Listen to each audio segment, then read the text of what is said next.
are tuning in here, I would remind you to please mute yourselves. Otherwise, we can hear what you're saying in the background, and sometimes that's not good to have that. But so please mute your speaker. So let's get started. It's a few minutes after 7. Good evening to everyone. Welcome to our first Door County Environmental Council program of 2021. My name is Mike Barkey. I'm the president of the Door County Environmental Council. Yeah, I just want to remind you again to mute your microphones at home. Mute yourself. Great, thanks. So as a bit of introduction here, for several reasons, given the lingering restrictions of the COVID pandemic, the vaccination rates and logistics, among others, tonight's program is totally virtual. You don't need it anyway. For panelists, the moderator, our tech support, and the audience members as well. As an introduction to tonight's program, most of you are no doubt aware that for several years now, there has been increasing discussion among residents concerning the growing number of tourists, vacationers, and visitors coming to Door County. Much of this growth has been encouraged by the room tax and promotion by Destination Door County, various visitor bureaus, businesses, realtors, and developers, among others. Recently, many Door County natives and locals have become more outspoken in their opposition to what they consider to be overtourism, overdevelopment, and a loss of the old Door County. Some are saying we don't want to be like a suburb of Milwaukee or Chicago. People come here for the natural beauty of Door County. However, we know there's a finite limit to the quality of Door County land, air, and water. Are we now approaching a tipping point? Proponents of development here in Door County argue that more business and development brings more needed jobs and more money to Door County. Relatedly, others say that we should not rely so much on tourism, that we need diversification, affordable housing, and increased sustainability. As the Door County Environmental Council, our mission is to preserve and protect our unique natural beauty and resources. We are concerned that the increasing number of tourists, vacationers, and visitors to Door County, as well as new developments, are beginning to stretch and stress the capacity of Door County. So what is the capacity of Door County? Hopefully, as we begin to put the worst of the COVID pandemic behind us and tourists begin to return to Door County, perhaps in even greater numbers this year, now may be the perfect time to ensure Door County is not overwhelmed beyond capacity with irreversible impact on our unique natural beauty and resources. We believe tonight's meeting offers a much needed and timely discussion concerning the future of Door County, an area that we all love for its unique beauty and character. All this brings us to tonight's program. We've assembled a diverse group of 7 panelists to address the topic of overtourism and the capacity of Door County. With us tonight, we have Bob Bultman, Steve Etow, Mariah Good, Ryan Heiss, Jon Jarosh, Susan Kennedy, and Solomon Lindenberg. I'd also like to thank Jess Reinke, Crest Pavilion Events Director and Property Manager, and Kathy Gutierrez, our DCEC Communications Director, for helping to coordinate tonight's program. A little bit about the format for tonight's program. This introductory part here probably will take 15 minutes or so. After that, we will then give each speaker in alphabetical order, and we'll start with Bob Bultman. About 5 minutes to offer their opinions on the positives and negatives of Door County tourism and the capacity of Door County. That will probably take about 35 to 40 minutes. Next, we will open it up for a rebuttal period of sorts among the panelists. So whatever the panelists hear from the other panelists at the first go round of 5 minutes or so, they'll have an opportunity to ask some questions, make some comments about other comments they've heard. This will probably take 20 or 30 minutes. Following the rebuttal period, we will take questions, comments directed to the panelists from audience members. And we probably will have about 30 minutes, give or take, for a question and answer period.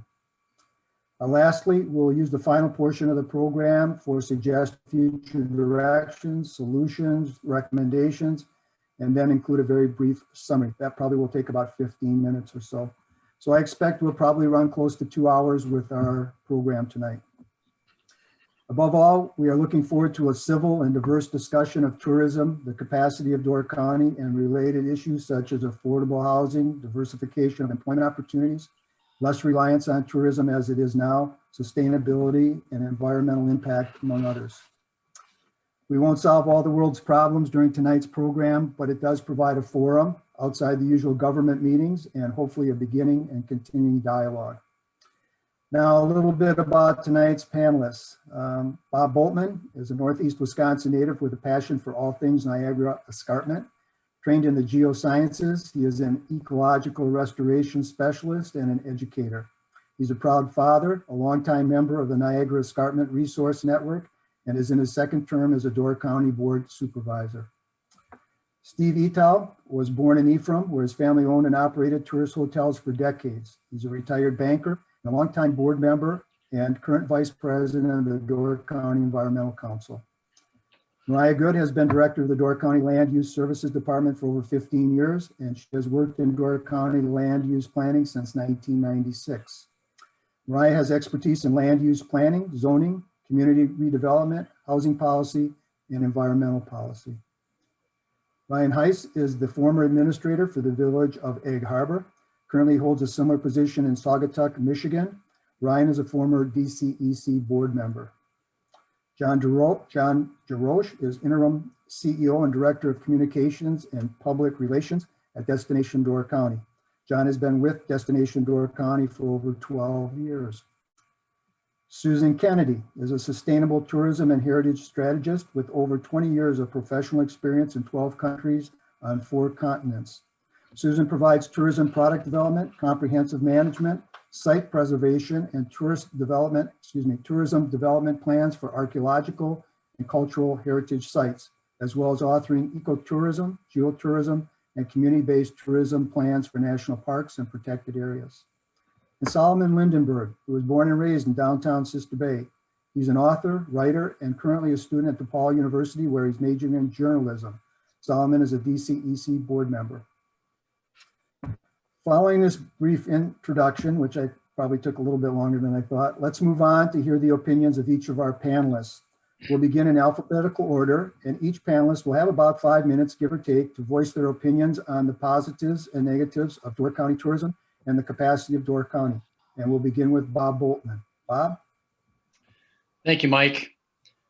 First, I'd like to acknowledge that I live and work on the ancestral lands of the Aboriginal Menominee people.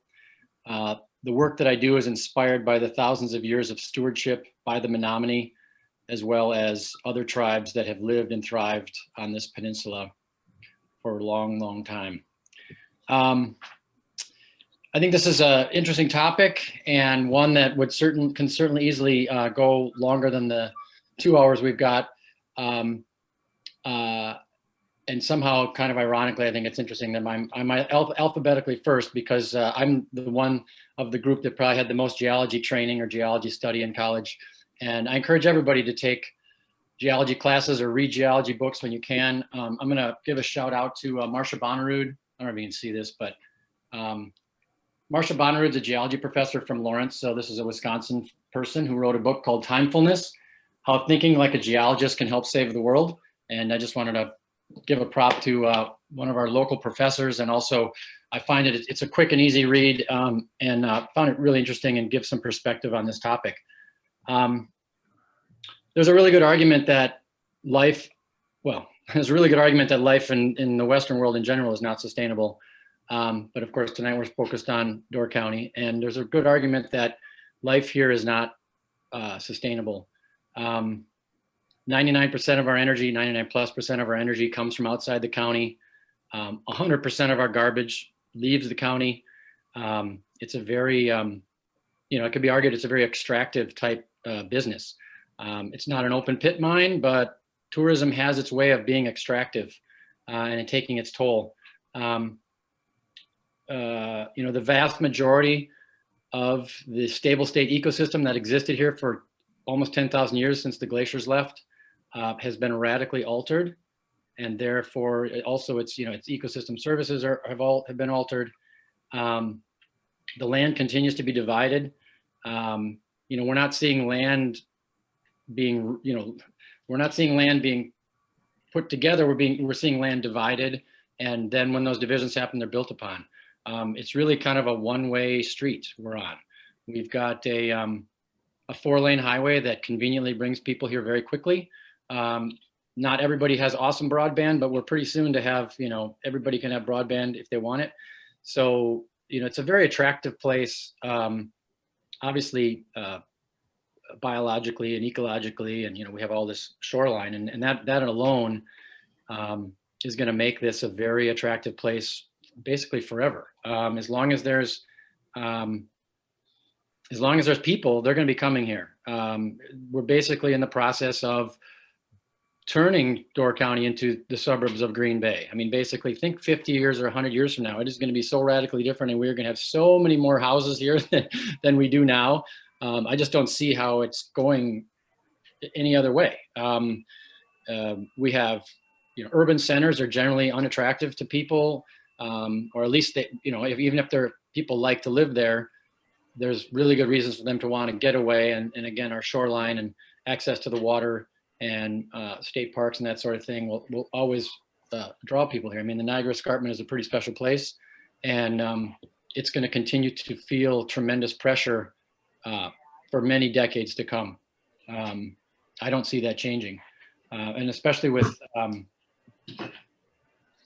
climate change and climate fluctuations, we're getting more heat spells and that sort of thing, and everything's warming, and people are going to want to move north, and they're going to come up to places like Wisconsin where there's lots of lakes, and they're going to come to the Great Lakes where there's lots of water and lots of lakes. And again, I don't see it changing. I mean, we would have to really change our mindset, and I'm not just us, but like everybody, because that includes the people that come here from far away.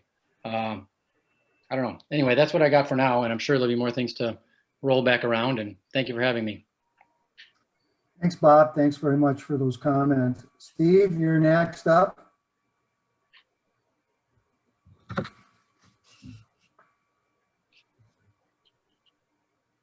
Yeah. Steve, can you unmute yourself? Okay.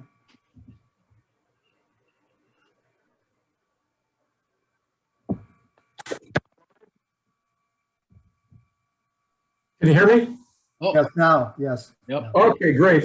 I'll try not to go more than 5 minutes. Mike, I've got probably more than 5 minutes worth, but I'll try to cut it short. Or if I go long, I'll try to keep still in the other portions. How's that? As Mike said in the introduction, I'm a member of the 5th generation of my family to have the privilege of living in northern Door County. My family's been involved in the hospitality and lodging business since the 1880s, and I grew up in the hospitality and business.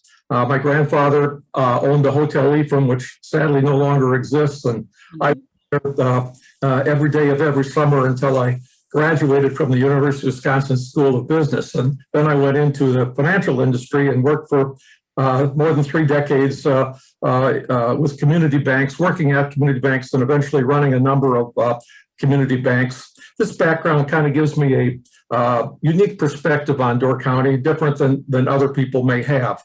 When I was young, you'd go to the post office or the hardware store, you'd see other locals, and they'd look at you and say, "A lot of people up." That was a really good thing. Now you go to these places and see folks, how you doing? They go, "Oh, a lot of people up." Oh, whole different viewpoints, saying the same words, whole different voice inflection. And what's the difference? Tourism has expanded dramatically in Door County in my lifetime. And there's 2 concepts that I think I'd like to deal with. One is capacity, and the other is economic diversity. Relative to capacity, we've got to remember that Door County is a finite place. We have finite land, we have finite groundwater, we even have finite shoreline, we have finite roads, we have finite parking. If we have compounded growth, we're going to have issues. Back in the day when I was involved in the business, more tourism was better. Bring it on. Put more heads in beds. That's what we were at.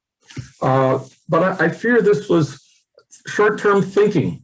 And I have a deep and abiding love for Door County and for all the people in northern Door County in the tourism business.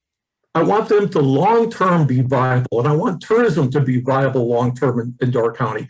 But I fear at times we sacrifice quality for quantity, and we don't really have a plan. Now we hear the term overtourism bantered about, and that really applies to the northern villages during the season, which includes the fall season.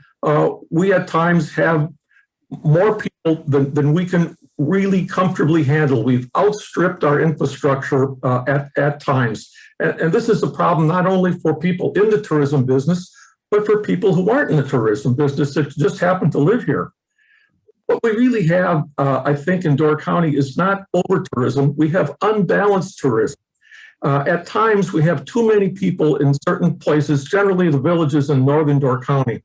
For example, while Sister Bay may be at or over capacity with tourists, there's capacity in Sturgeon Bay or Southern Door or far off places like Algoma, who would love to have the tourists.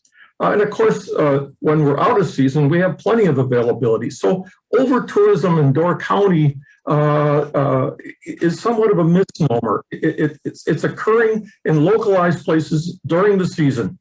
But you say, well, wait a minute, isn't tourism vital to Door County? Indeed it is.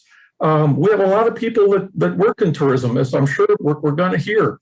What portion of the workforce in Door County do you think is involved in tourism-related businesses? And I want to give you the categories.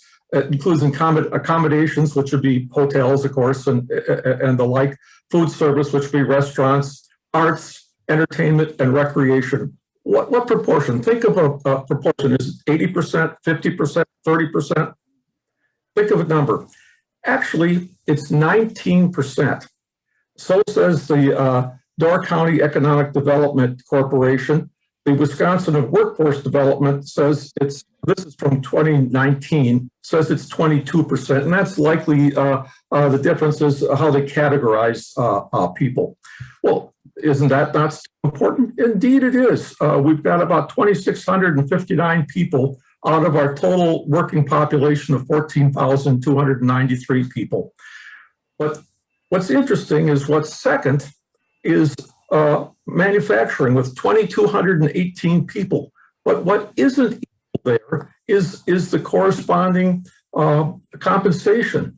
Another question, what do you think the annual wage for people involved in tourism is in Door County? Let's think about that for a second. I'm going to tell you, it's $23,488. Conversely, in manufacturing, the annual wage in Door County is $50,588. Another way of looking at it is the gross domestic product, which is the value of all goods and services. Tourism creates 9% in Door County. Manufacturing creates 21%. I just find those are interesting statistics. So should we be bringing manufacturing to northern Door County? No, I'm not in favor of that. But what should we do? We should be bringing high-speed internet services everywhere in Door County. This would bring us some diversity. Now, that's not a solution to all problems with the environment, but it would take some pressure off of tourism. Diversity helps build a strong, sustainable economic base, and I think that's what we need. Door County doesn't really have a tourism management plan as such. In fact, we don't really have a comprehensive plan for the entire county of Door County. Now, this is no knock on the county planning people. Mariah and her people have done a great job. I'm very grateful for the Door County zoning that we have, but you have to realize that we have 3 towns in Door County that have no zoning. We have several towns that have their own zoning that doesn't comply with Door County zoning. We have the villages, say Sister Bay, Ephraim, Egg Harbor. They have their own zoning, and none of them are coordinated or possibly consistent. So what should we do? Door County is frequently compared to Cape Cod, Massachusetts. Cape Cod has done a superior job, in my opinion, of managing tourism, providing economic opportunity while practicing protecting the environment. How in the world do they do that? Well, they came up with an entity called the Cape Cod Commission. I want to tell you a little bit about that, and then I'll be done, I promise. The Cape Cod Commission's mission statement is to protect the unique values and quality of life on Cape Cod by coordinating a balanced relationship between the environmental protection and economic progress. Okay, that sounds great. What are they really doing? The Cape Cod Commission is a regional planning authority, and it's a department of Barnstable County. Barnstable County encompasses basically all of Cape Cod, Massachusetts. It was created in 1990 by an act of the Massachusetts General Court and confirmed by a majority of the county voters in Barnstable County. And this occurred in the wake of unprecedented growth boom in the 1980s. The Cape Cod Commission Act decided that the region known as Cape Cod possessed unique natural, coastal, historical, cultural, and other values which are threatened by uncoordinated or inappropriate uses of the region's land and other resources. That sounds like Door County to me. The commission was established as a regional plan and regulatory agency. The commission itself is made up of 19 members representing each of Barnstable County's 15 towns, as well as the county commissioners.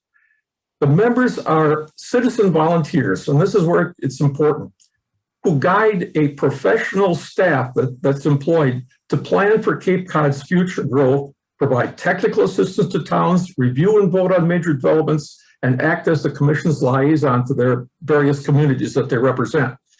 The commission planners, these are the professionals are a technical staff that have huge expertise in a wide variety of areas, including landscape architecture, land use planning, economic development, affordable housing, historic preservation, wetland and wildlife resources, water resources, coastal resources, waste management, transportation planning, and computer mapping. So this is a comprehensive group of professionals that work under the Cape Cod Commission. The commission's work is really divided into three major areas of planning and community development, technical services, and regulation. I believe this format is something that we should investigate in Door County, that it has great merit here. And Cape Cod is very similar to Door County in size and in amount of coastline, and they have more tourists than we have. And frankly, they're doing a better job than we are. I'm done. Thank you. Thank you, Steve. Is there any way that you could share that Cape Cod plan or give us a link where people could go to get a copy? I can create something. Okay, great. All right, we'll try and follow up with that. Thank you very much. Thank you. Mariah, you're next up, please. Okay, can everybody hear me? Okay, Steve and I probably should have coordinated because he just stole a lot of my thunder. But I'm going to give a little bit more context about how development actually happens in Door County. So as Mike said in his introduction, I'm the director of the Door County Land Use Services Department. Probably most of you may have known it previously as the Planning Department, but we are based in Sturgeon Bay. It's planning, so we do comprehensive plans for the county. We do zoning, but not everywhere, and I'll explain that in a minute. We regulate private septic systems, which is a big thing in Door County because only about a third of the county has access to sewer services, municipal sewer. And then we've got our real property listing where we're keeping on the back end track of all the data related to parcel ownership and surveys and all that. And GIS mapping, some of you may be familiar with our web map and all the different layers that we have on there, like some of the geology stuff that Bob was talking about. And then we also do the addressing for the county. So the reason I'm providing that background is our department is a creature of Wisconsin state statutes, and Wisconsin is very different than Massachusetts. I wish that we were more like Massachusetts in terms of how their governments are set up.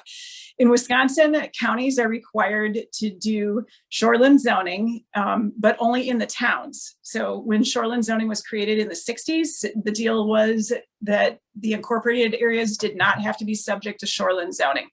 So shoreline zoning is only in effect in the 14 towns, and those rules are set by the state. And we don't get to be more restrictive than those rules as far as what we do with regard to like water setbacks or vegetation removal or things like that for shoreline properties. We also have a comprehensive zoning ordinance that towns can choose or not to be subject to. And like Steve indicated, there's 3 towns that don't have any zoning. They've not opted for town or county zoning. So out of the 14 towns, our department has jurisdiction in 9. 2 of them are, and then 2 others are doing their own thing. And then 3 don't have any zoning other than that shoreland area. And then like Steve said, the city and the 4 villages are all doing their own thing. And I don't know, I mean, it's not because I think that people don't want to coordinate or cooperate, and Ryan will probably be able to speak to this better, but it's just, that's how it's set up. In Wisconsin statutes, cities and villages do their own planning and zoning. So if you think about it, you know, that's a lot of entities in the county that are governing how something is zoned, how it gets developed, like what processes are used. Some of those processes are laid out by the state, but there are, you know, quite a few differences, even just in Door County. And so obviously how development is happening is related to tourism, our topic for tonight. And like Bob said, you know, we've always had, and we always will have tourists. I don't think that there's any way that we can get around that. I think it definitely does feel like it's reached a point where there's more complaining than there has been, but there has been complaining for decades. I think people have a love-hate relationship with tourism in this county for a wide variety of reasons. And it is an important component of our economy, like both Bob and Steve were talking about. I would say that compared to the first winter that I lived up here, which was 1991, it's dramatically different. I mean, we used to really have an off season between, you know, like November and March or April. And I think to Destination Door County's credit, I think they've done a good job of lengthening that in terms of trying to kind of spread out some of the tourism. And also to make it more viable for the people in the county that are working in tourism jobs. It's easier, I think, for people to make a living now because the season is longer. It does make it harder to find help because you can't rely just on you know, college students or high school students. But as far as issues that I see with tourism in Door County, I feel like, and I think again, this is shifting with some of the community associations and with Destination Door County's new focus on sustainability. But I feel like there has been a historical focus on getting, like Mike said in the beginning, more and more and more tourists here and more second homeowners here, and not focusing on residents and on the people that actually live here year round and that need to support all of those people that are visiting here. And then I think there's 2 big things that I see that we hear about frequently. One is just with development location or the level of development or the design of development. A lot of times we hear that the redevelopment or development of a property is out of scale or out of style with what's going on around it or near it or that was there before.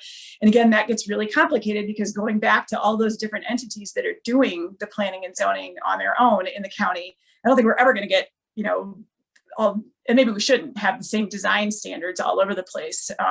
But there really are not very many municipalities in the county that are enacting design standards. I think the city of Sturgeon Bay has some in some areas. Ephraim definitely has design standards. Sister Bay and a couple of the other villages do like a design review, but I don't know that they've got really hard and fast design standards. We don't have very many design standards at the county level in the zoning that we're administering because the towns don't agree about what they do and don't like. I did an exercise with the towns about 15 years ago when a lot of them wanted to adopt design standards and asked them to bring in some photos of things that you like and then pictures of things that you don't like. And make sure that the pictures of the things that you don't like aren't in your town because we didn't want people to offend their own property owners or residents. And some of the people from Liberty Grove brought pictures of buildings in Bailey's Harbor that they didn't like, which were the pictures of that the Bailey's Harbor people liked.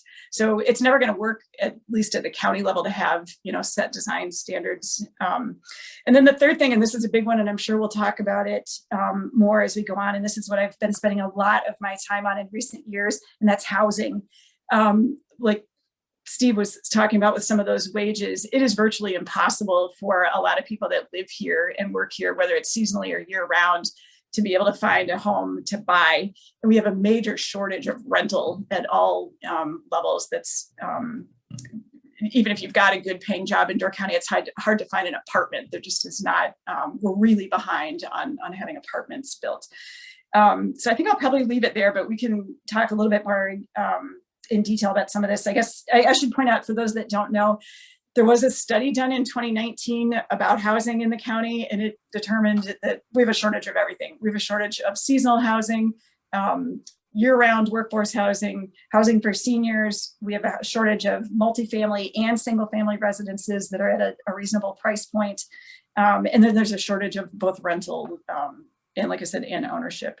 And I'm sure we'll talk more as the evening goes on about short-term rentals. That's putting a lot of pressure on housing in the county. And then, unfortunately, unlike Massachusetts and Wisconsin, you can't do anything about them, or you can do very little about short-term renting. You cannot prohibit them in certain zoning districts, and you cannot prohibit them in certain towns or things like that. So that's one thing that's really exploded and that my office is hearing about a lot.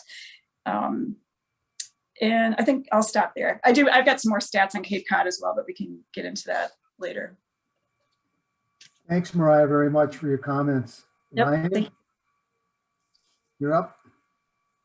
Thanks, Mike, and thanks to Door County Environmental Council for hosting this. You're at 75 participants, which is excellent. Also good to be with my friends from Door County and the panelists as well.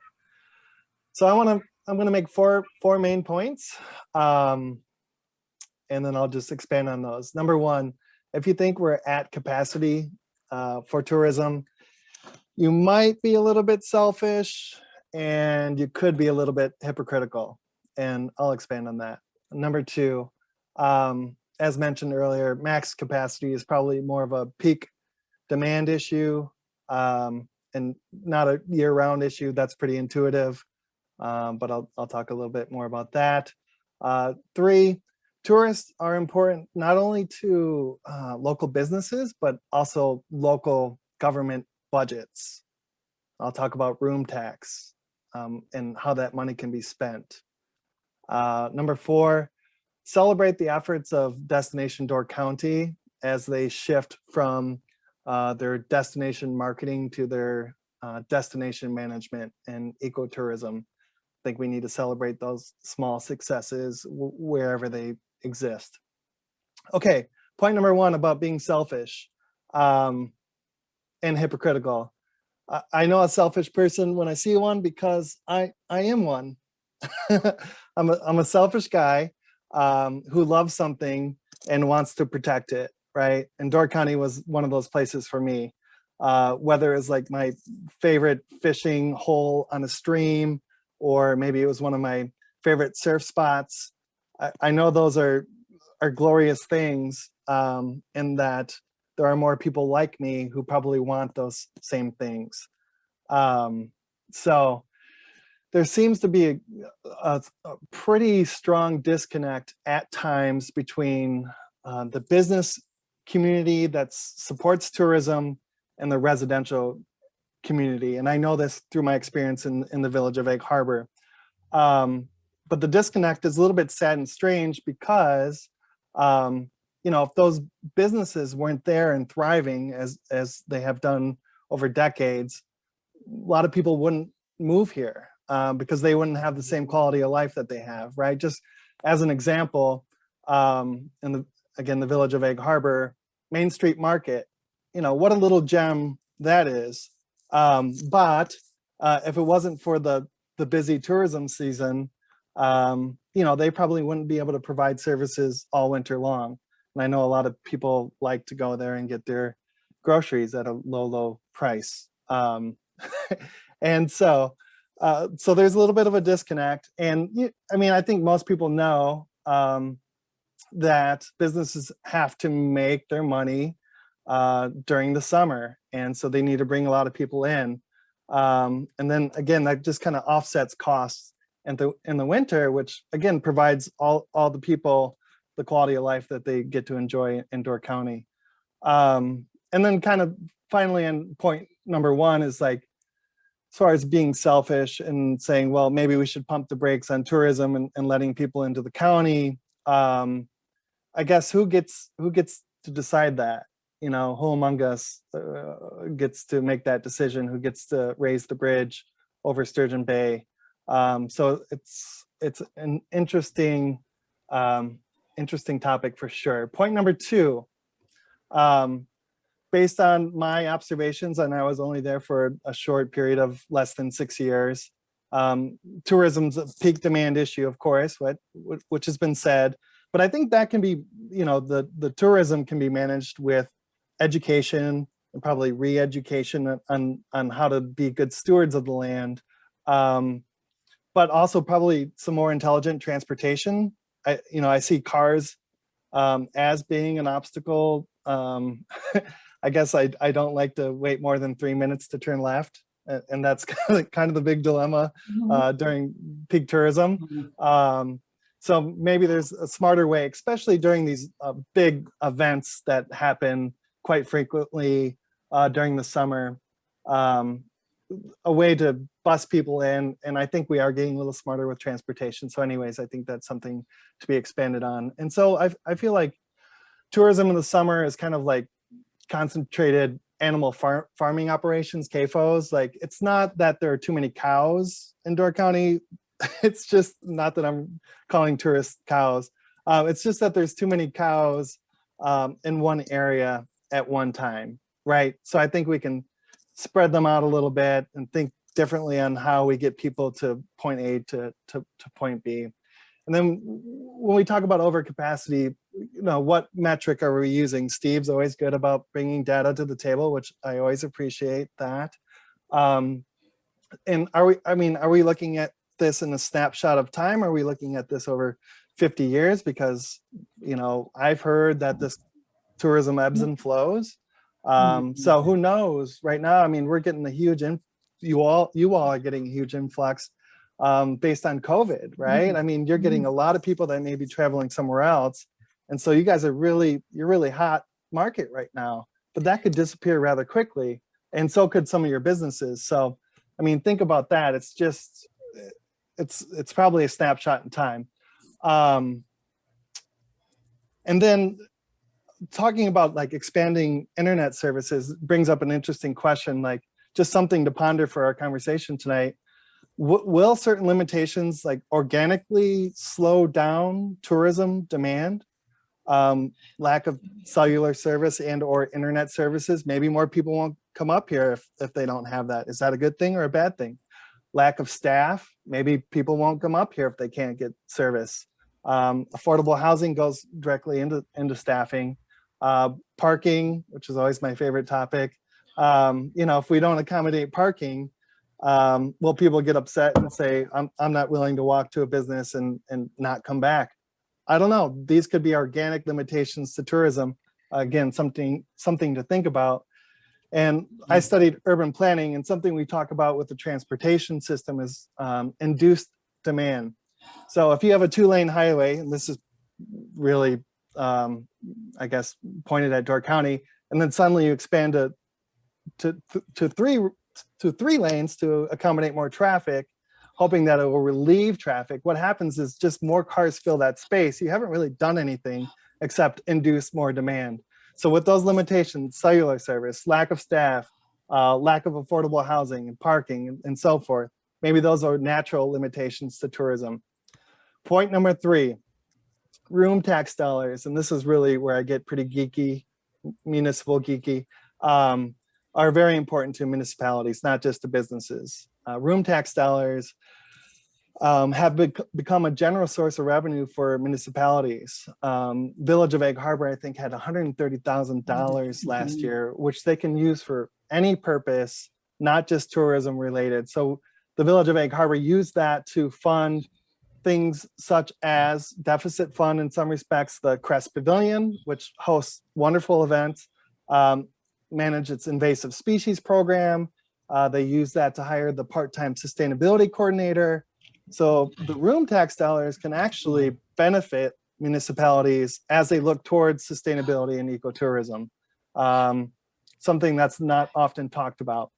And then furthermore, with municipalities and the room tax dollars, there's levy limits in the state of Wisconsin, which restrict increasing tax rates, which most people would celebrate. What they don't realize is that tax rates can only go up net new construction, which is usually less than 2%, which does not match the rate of inflation and or goods or services. And so municipalities are always behind with paying staff, managing infrastructure, doing new construction, and really ultimately at the end of the day, and this is a criticism for the state of Wisconsin, it forces municipalities to borrow money, which causes an increase in tax rate with interest and principal, and there it goes. So room tax dollars are really, really important to local governments.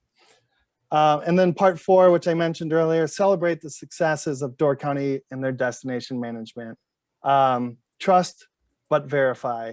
You know, that I hope that it's not just something that they're saying they're going to do. I hope it's something that they're actually going to do.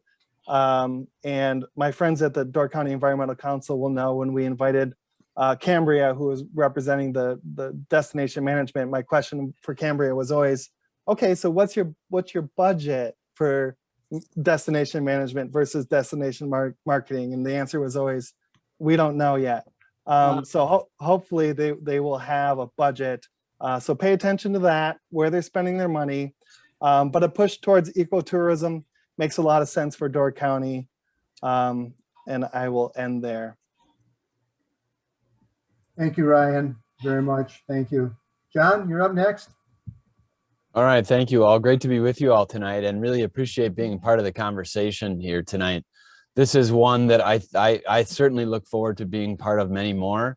I think when we look at tourism and frankly, the long-term benefits of tourism and really the long-term health of our tourism industry here, sustainability is critical, and preservation of what we have and why people come here in the first place is gonna be critical, has been critical. Our organization has been around with different names, albeit, but since 1884, when we first got started, and we're officially founded in 1891. So for any organization to be around for that long, you've got to evolve, you've got to adjust with the times, you've got to respond to your community, I think. Sometimes maybe not as fast as some would like, but there's obviously been some evolution with us as an organization. We're on our 8th name. Currently, Destination Door County. Door County Chamber of Commerce is one that perhaps many of you remember. We were the longest at about 80 years, from 1924 to 2004. Enough of history of our organization. But I say that just to show that tourism in our business community here came together to try to market this place and promote it as a single place for a long, long time, 137 years. And business community has recognized the power in kind of having one voice and being one place. So it's not necessarily Fish Creek or Sister Bay or Bailey's Harbor. When people come up here, they say they're coming to Door County. Now, we've had to put a lot of marketing dollars towards that effort over the years, over the decades, frankly. And I think we've got that down pretty much. People know that they're coming to Door County, and we really are seen as one place with a whole bunch of unique parts to it. When we talk dollars, which we have to do because Door County is such a key part of our economy, the numbers are frankly staggering. When we look at 2019, which is where I'll compare it to, total taxable sales in Door County in 2019 were about $856,500,000 or so, $856 million in total taxable sales. Tourism represented $480 million, $480.6 million that year in tourism activity, be it direct and indirect or induced spending from tourism. So that's about 56% of Door County's taxable sales had to do with tourism.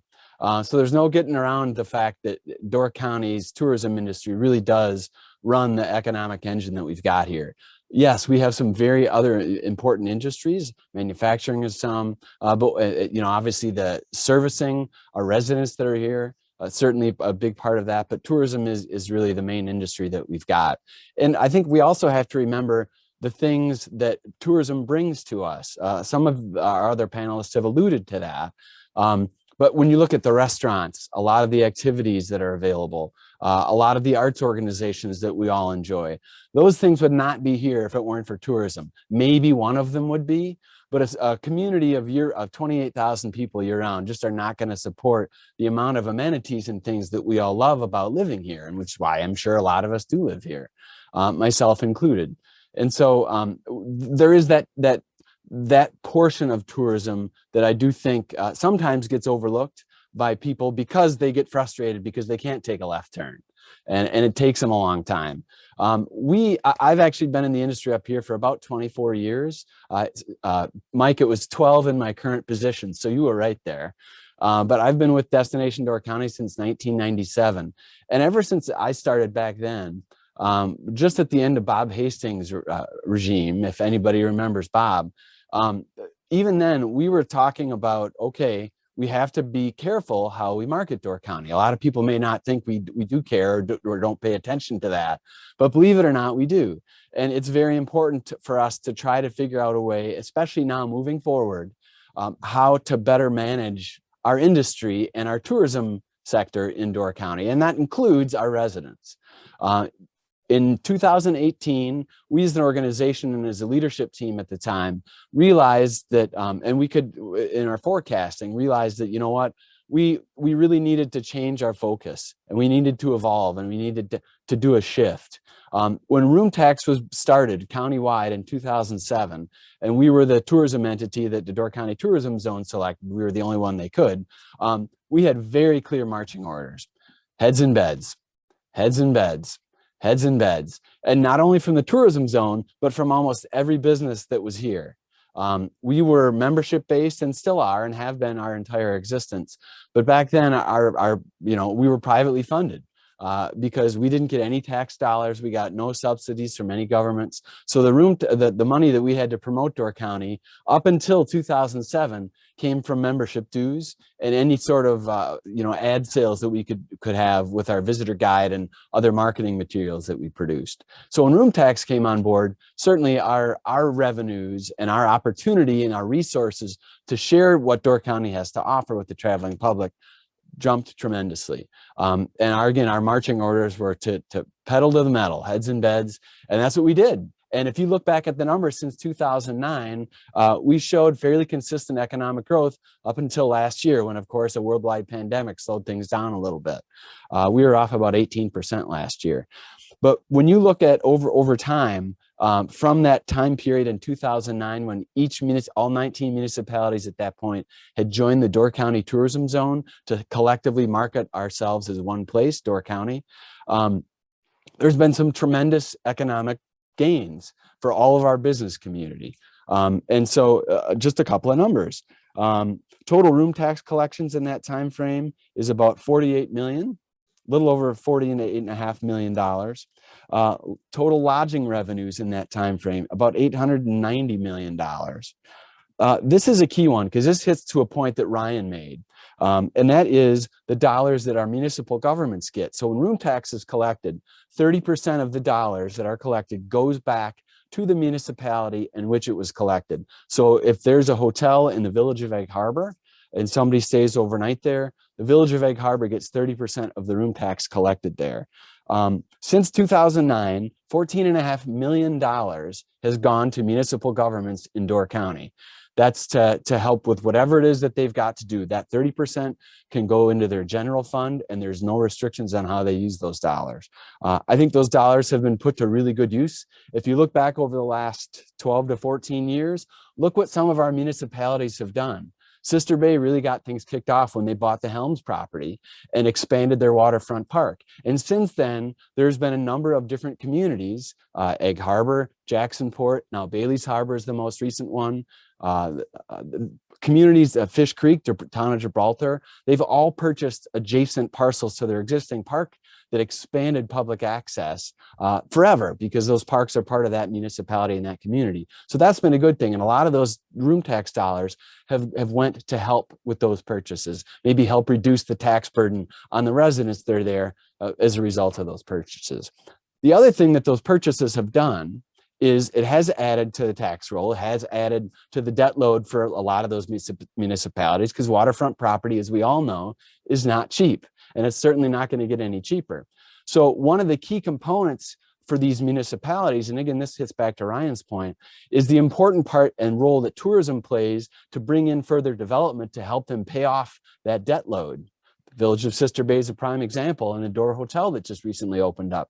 That was a critical component to the village to help pay off some of the dollars that they've invested in their waterfront.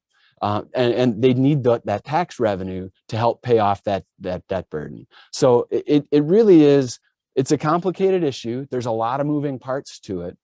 But I know my time is getting down there on this particular topic, but one thing I want to mention is how we have shifted and flexed. Again, in 2018, we recognized the fact that we had to make a shift. So in 2019, we spent that year kind of readjusting and reimagining what we as an organization could be, and frankly needed to be.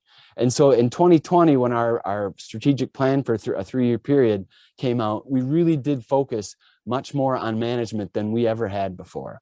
And yeah, it's baby steps. It's not where we need to get eventually, but I think we've been able to make that shift and start getting in that mindset. And these sorts of conversations are going to help everyone as well, us included as an organization, because it really helps to put the focus on the importance of management and getting us some tools that we can use and share with our municipalities and our local organizations to better manage Door County, to better manage where people are, to better manage and help push people to other corners of the county. So things maybe in downtown Fish Creek or downtown Sister Bay or downtown Egg Harbor aren't quite as hectic, especially on summer peak weekends. But when we do that, guess what we hear? All the locals are screaming, because why in the heck are you telling people about my secret beach that I've been the only one at?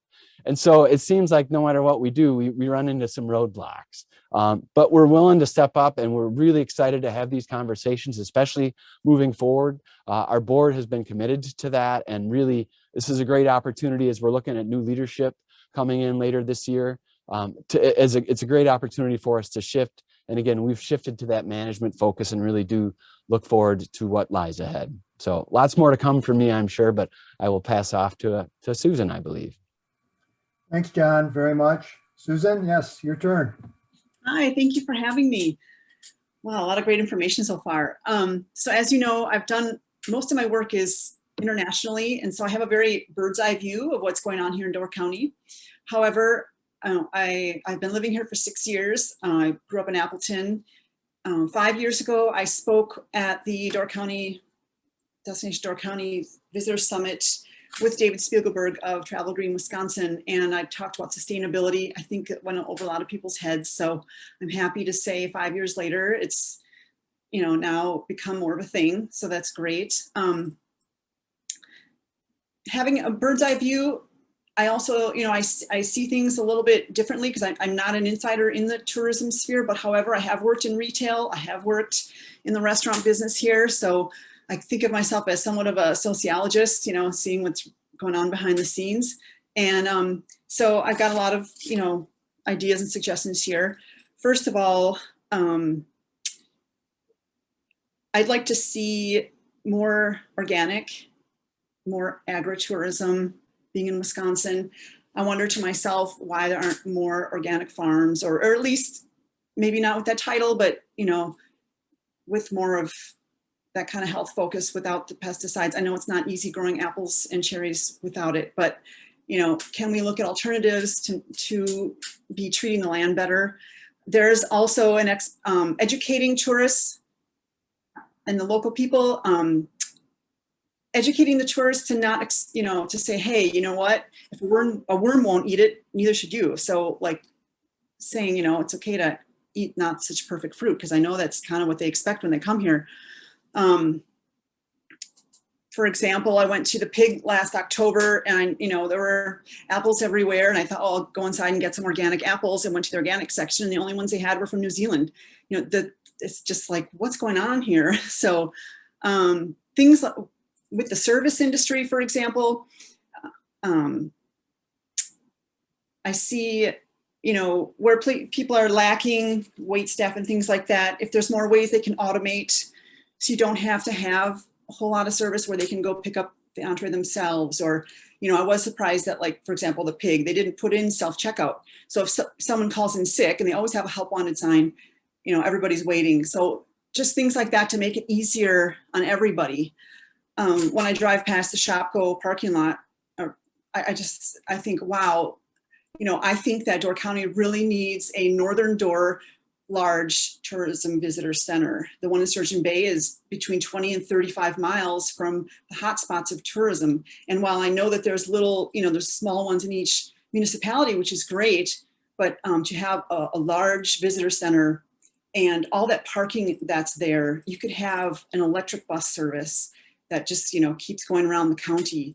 Of course, visitors would have to pay to take it. It wouldn't be a free service, but that building exists, and to repurpose it, have a visitor center, you could have small, mom and pop little businesses in there. Maybe there's something that could be retrofitted for housing so that some of the students that come would have transportation to their jobs, things like that. There's also a lot of, an aging population up here, and they live in very large homes. And these homes have a lot of bedrooms and bathrooms that are empty. So there are websites like trustedhousesitter.com where you can get matched with, you could be someone up here that might need some help, a little bit of caregiving help, like someone to get your groceries, or, some minor things, not major caregiving, but just, the student could come and stay and have a bedroom and a bathroom. And in the meantime, a few hours a week helping this elderly person with some of their needs. I see older people's cars sit in the garage and get taken out a couple times a year. So maybe the student could use the car. It would all be, these websites would have all those features where it's what they need and what you would be willing to offer. And it would be a great intercultural exchange if it's the foreign students. So it could be a lot of fun getting to know each other. Let's see, what else have we got? A Destination Stewardship Council, I think, would be really important. Destination Door County is membership based. So, is it their job to, manage everything? Like, it's great that they do everything that they do, but maybe a Destination Stewardship Council that's separate from Destination Door County, where they do play a major role, but gets more of the community involved. I see a lot of angst between, the people who live here that have to deal with tourists. Maybe they're front of house wait staff, and they go back in the kitchen, and you hear what they really think. There's a lot of that going on, and it feels like a lot of tension that I'd like to see, less of that going on. But it also requires educating visitors. So when I worked in Cambodia, I did these stay another day booklets, and in here, our holiday, their homes. We often forget that our holidays are spent in other people's homes, and sometimes give little thought to the impact we have while on holiday at a destination. It's people, culture, and economy and environment. Here are some ways to ensure the destination as a whole benefits from your visit. And then there's a whole list of ways, letting visitors know how they can, be less of a pain, I guess is the right word. Let's see, what else is there? Those are the main points that I'm coming up with. And ecotourism. Be careful with that word, because just because something's in nature does not make it ecotourism. So ecotourism is a niche underneath the nature-based tourism industry. So for example, something that's truly ecotourism would be a private sector boat company that uses a lighthouse in their marketing and says, we go past this lighthouse, and that lighthouse needs renovation. A portion of their profits would go towards renovation of that lighthouse. Or they would tell visitors, specifically, here's a way to donate money to help support this lighthouse that needs help. You know, making those linkages with private and public sector is really important. And that's how you build things like ecotourism. So I think that's it for now. So thanks again. Thanks, Sharon. Thanks very much. Solomon, you're up. Hello, everyone. I'm sure that compared to other members of this panel, I may seem somewhat young and somewhat underqualified to be speaking on the topic, but it's one upon which I have strong feelings. Before I get too into it, as Bob did, I think it's important as we talk about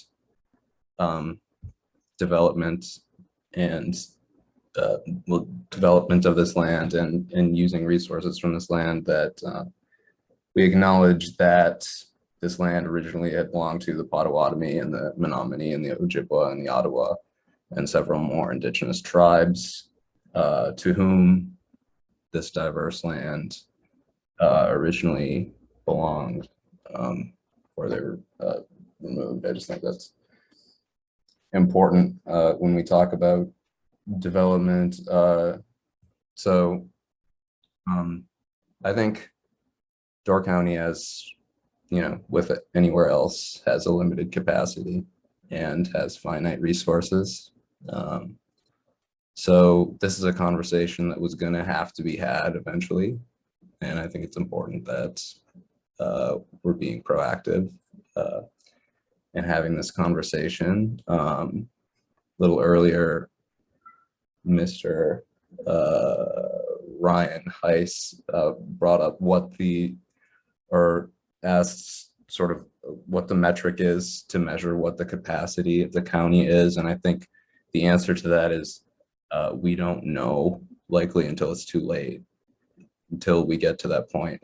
And there's a consensus that we've reached capacity because tourism and development have a symbiotic relationship. Development leads to tourism, and tourism leads to development, and on and on. And it's easy to sort of get caught up in that loop. So a point that I really want to stress, and it's brought up a lot on this topic, is that I think there's this notion that that people advocate against over-tourism and over-development because it's selfish or they're grumpy and they want less people. But I think that kind of distracts from the fact that it is a real issue for people, and it's manifested itself on a small scale to result in labor shortages, housing shortages, inflation, cultural deterioration, environmental deterioration, air pollution, and things like that will only become worse as more people come every year. So, that it's not just an issue of quaintness.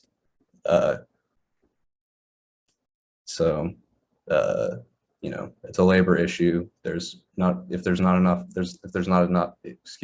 a strong enough workforce to handle the volume of tourists, then, which has already been manifested this spring and summer. But over-tourism is characterized by so many different things. It has physical impacts, crowding, ecological impacts, social impacts, economic impacts, cultural, psychological, political capacity thresholds. I think we've talked a lot about the environment. I kind of want to just touch on how, in addition to the natural amenities that people visit Door County for, people also visit here for Door County's culture of being close-knit and small and very arts-oriented. And when we have a situation where there's so many more people in the county that are visitors than residents, that culture, which is created and fostered by locals, begins to erode. I will say, of course, that I agree with that our arts culture would not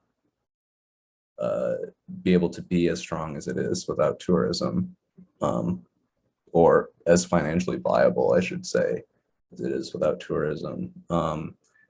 So I think many of the things we started to see in Door County can actually be seen, you know, of course, on a much smaller scale, but that have been happening across Europe in cities like Barcelona and Venice, where, you know, this phenomenon of over-tourism has unleashed strong tensions.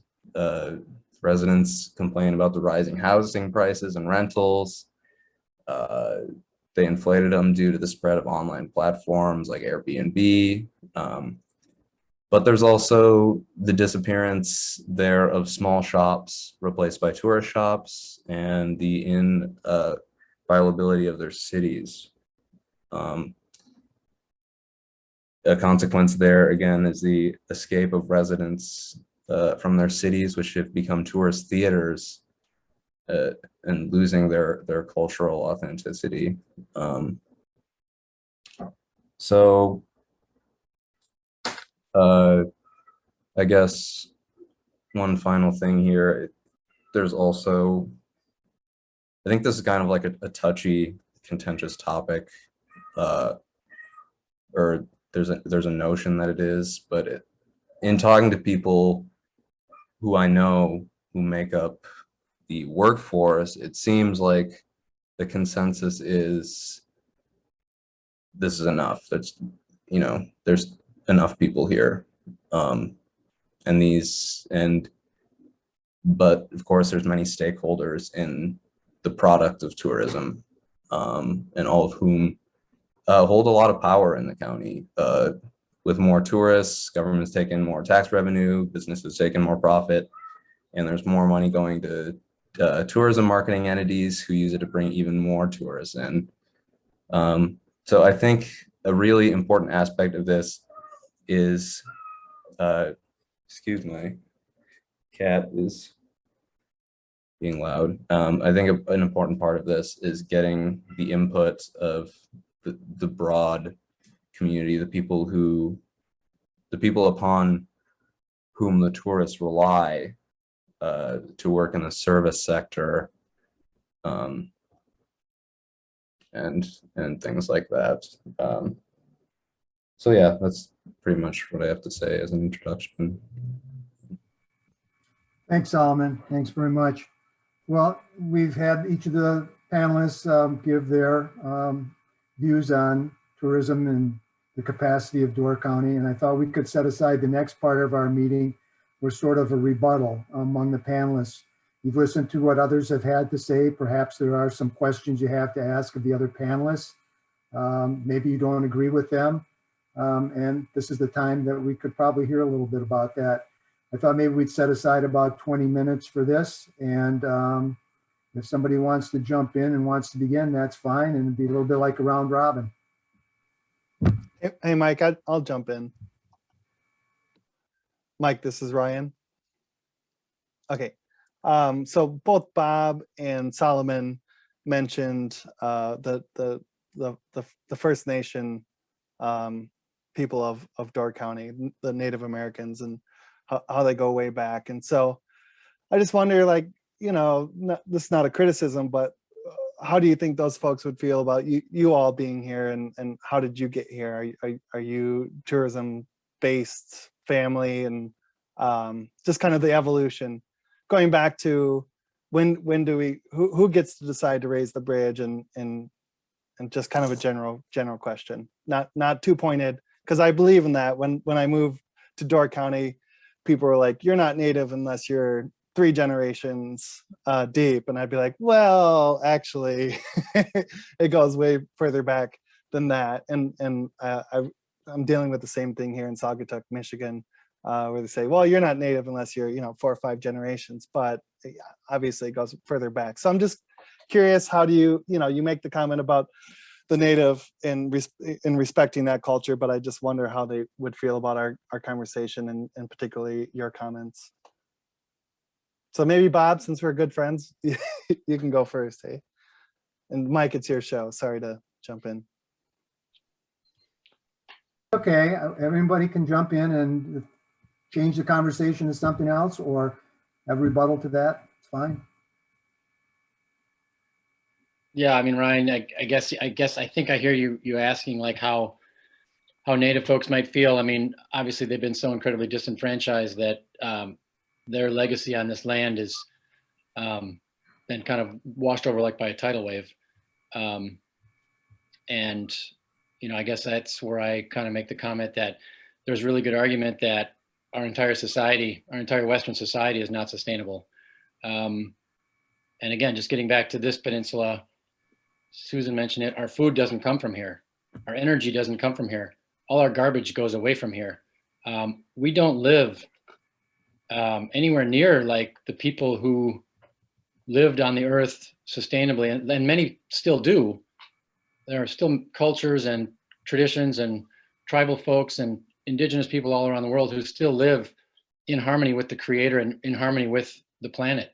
And I think that's just it's kind of my pointed commentary that basically I think there's really good argument that we're not sustainable. So this argument is almost pointless in that regard. Like if you want to take it that far, that, I mean, we're just paving it all over and it's going to be paved over and there's nothing you can do to stop it because that's the way we are. We have this insatiable appetite to have a second home and a third home and we can't take care of the people who, you know, it's so out of balance. Life, our Western society, our corporate capitalist society is so out of balance that you could just argue that this whole conversation is almost just an exercise in wasted breath. I mean, and I'm being that way because we're part of a panel. So I'm hoping I'm stirring other people to respond.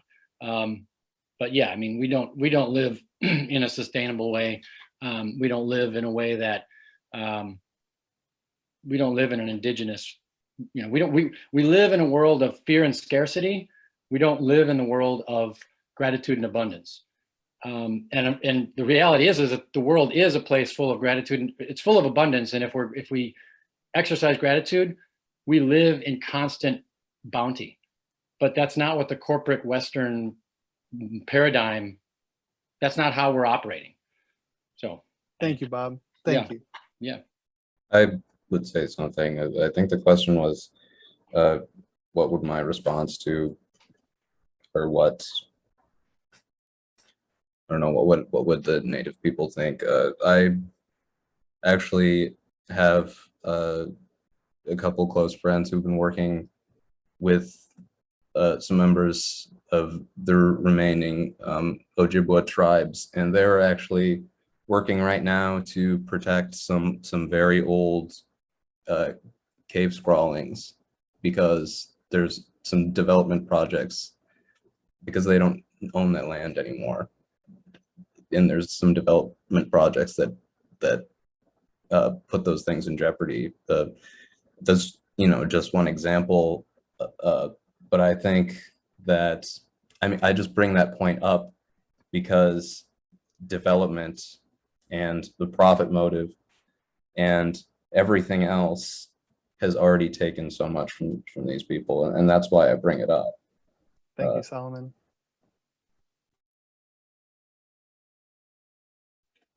Anyone else? Different topic? Yeah. I'd like to ask Jon a question, actually, and I should have looked up some more numbers before tonight. I'm just thinking of it now, but what are the numbers as far as tourism levels? I'm maybe throwing 2020 out. Like how many more people? Because I know you guys used to really monitor the traffic counts where the Department of Transportation would put out the traffic counters in various spots. So how has it changed in maybe like the last 5 or 10 years? Yeah, I mean, it's steadily creeped up. The method that we used wasn't an exact science. Last I checked, there was not a turnstile at the county line that only counted visitors. But we utilized traffic counters from DOT as close to the county line as we could on the two main thoroughfares, 42 and 57. And it's kind of gone up and down in between the 2 and 3 million range, Mariah, from what we can calculate, again, taking some presumptions there. So but it's certainly gone up. And another thing that we look at, frankly, now, because of the data that we have access to from the Door County Tourism Zone, is overnight stays. Now, that doesn't factor in day visitors, but overnight stays certainly have increased. If you want, I'm not going to get into those numbers tonight, but if anybody's interested, the Door County Tourism Zone has a whole bunch of data that they make readily available to anybody that's interested and has an internet connection. But we are lucky to have that kind of data. We use that to help inform our decisions that we make based on where we're looking to market and spend the dollars that we're entrusted with.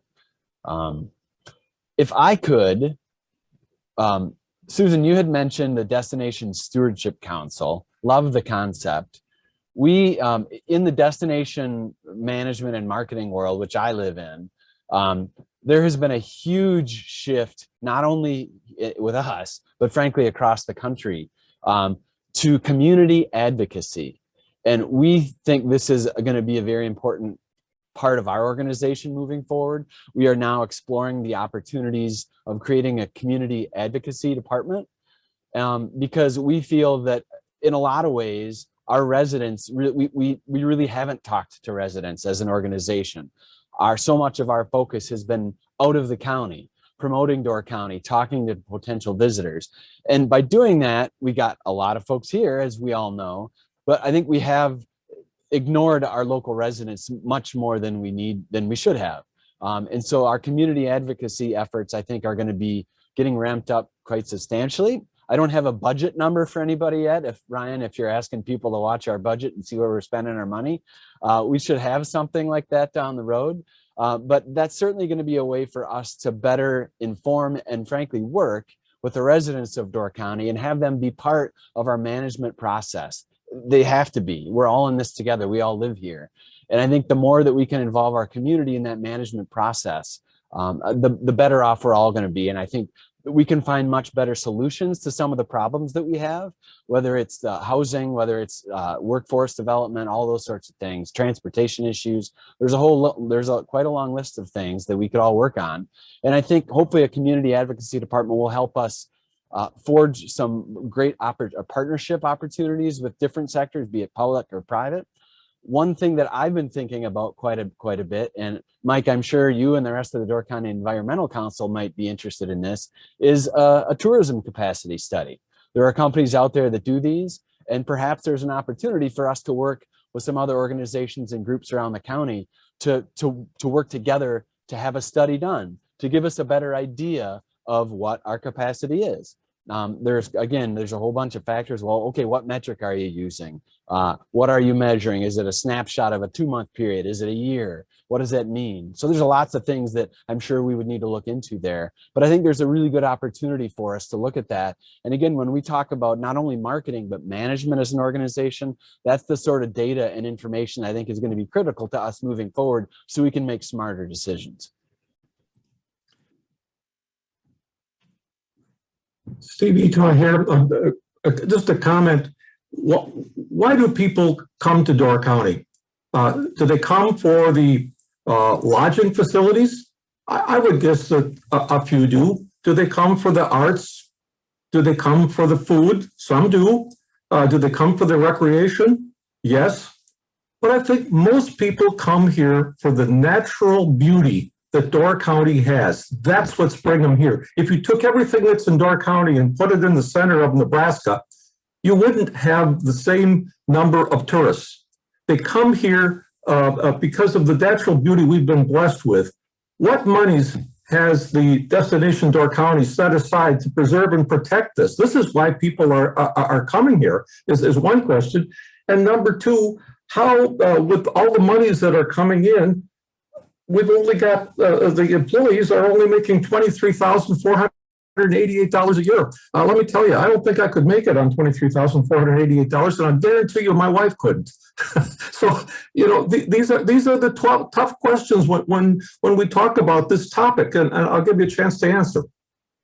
Sure, happy to. So first things first, the room tax dollars that we are entrusted with from the Door County Tourism Zone are restricted.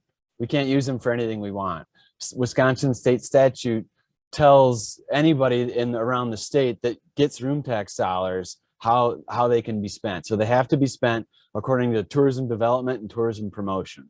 Now, tourism development can mean a whole bunch of different things, and it is a fairly wide interpretation of what that can be.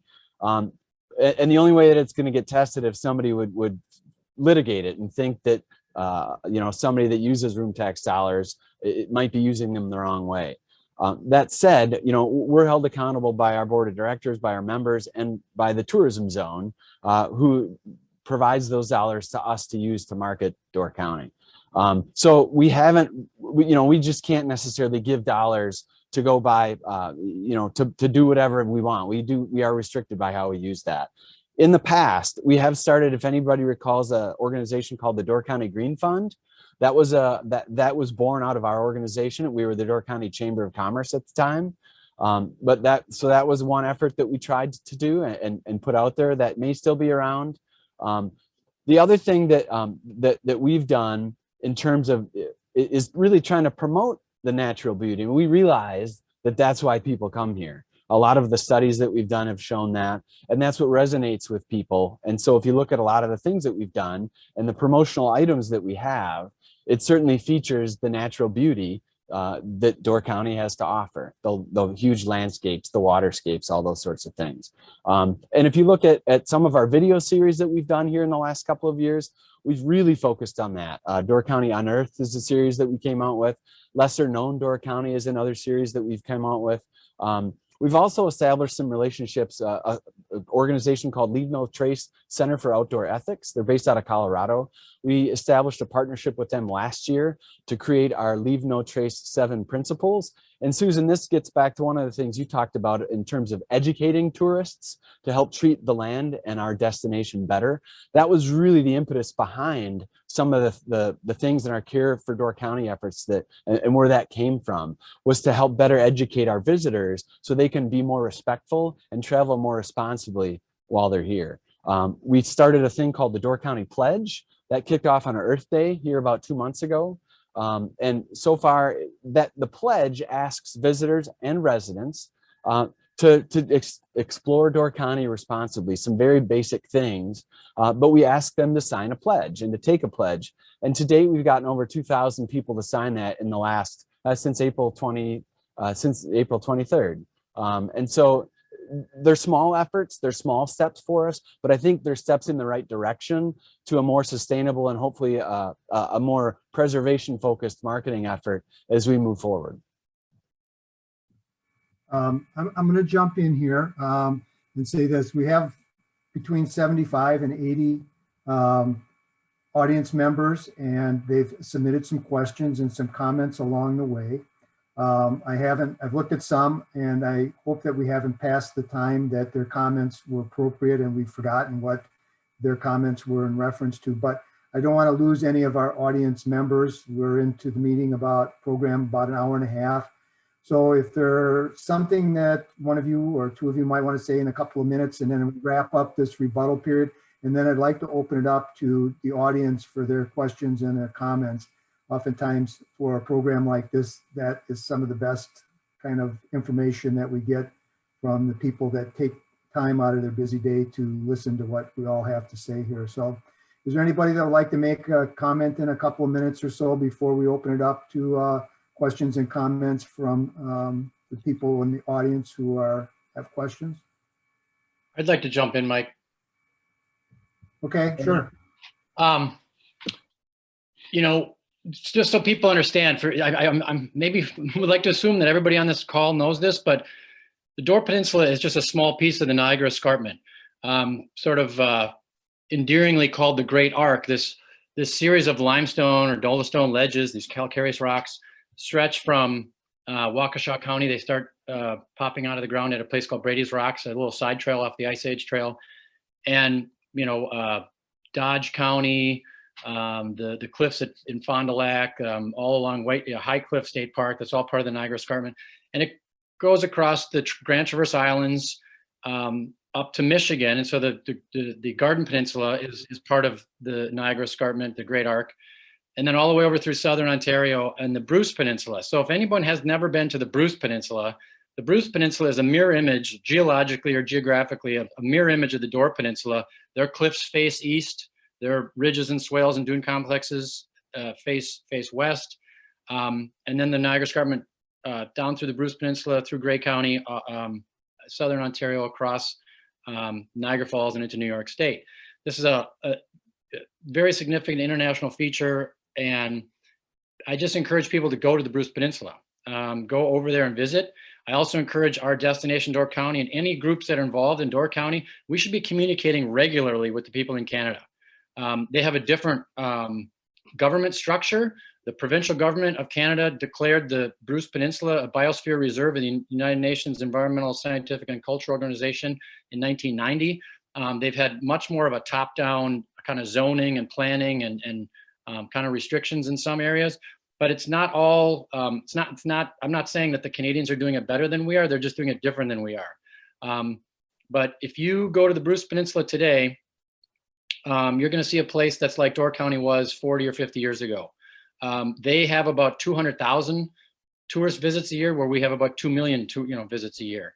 They have 2 national parks in their peninsula. It's a pretty spectacular place. I can't recommend it enough. But again, short of going there, I encourage everybody to go there, but then I also encourage any group in this county that's doing anything county related, escarpment related, we should be in contact and regularly visiting with and communicating with and Zooming with and having them over here and going over there. I can't recommend that enough for us to learn from each other. They have the same issues we have. They got a highway running up the middle. They've got wind power development. They have orchards, farming, tourism, all that. Their national park is having huge issues because many people are descending on these few really special areas. So we can learn a lot from them and they from us. And I think we should be better friends with our colleagues in Canada. Thanks. So we're at about an hour and a half into our program, and I thought I would leave the last portion, a significant amount of time, for our audience members to comment on things and to ask questions. I don't know if you all have access to the chat and the particular comments or questions. I can bring them up on my screen, and I'm happy to read them to stimulate some discussion and answers. But if you all have them there, then I don't need to read them particularly. Do you all have access to the chat questions? Yes? I do, yeah, we do. Okay. Well, the first one is from Rennie and Dave. I would like to hear some discussion about the 2 kinds of visitors, campers and cabin dwellers, the more traditional tourists and those who have a second home here. I don't know if anybody wants to jump in on that. That came up probably 15 minutes ago and maybe was related to the discussion at the time, but anybody want to comment on that?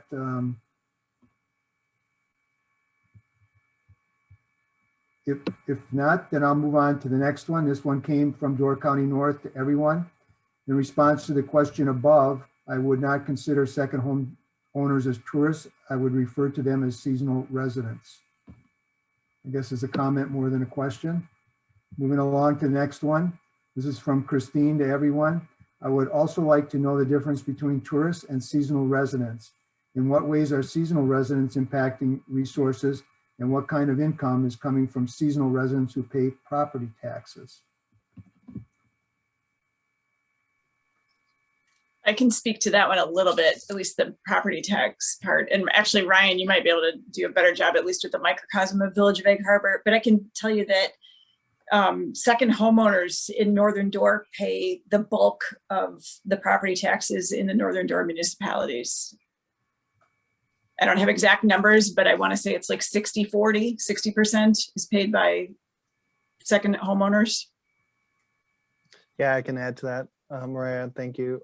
So the 2010 census for the Village of Egg Harbor, I think, was 201 residents, and we had 1,400 taxable parcels.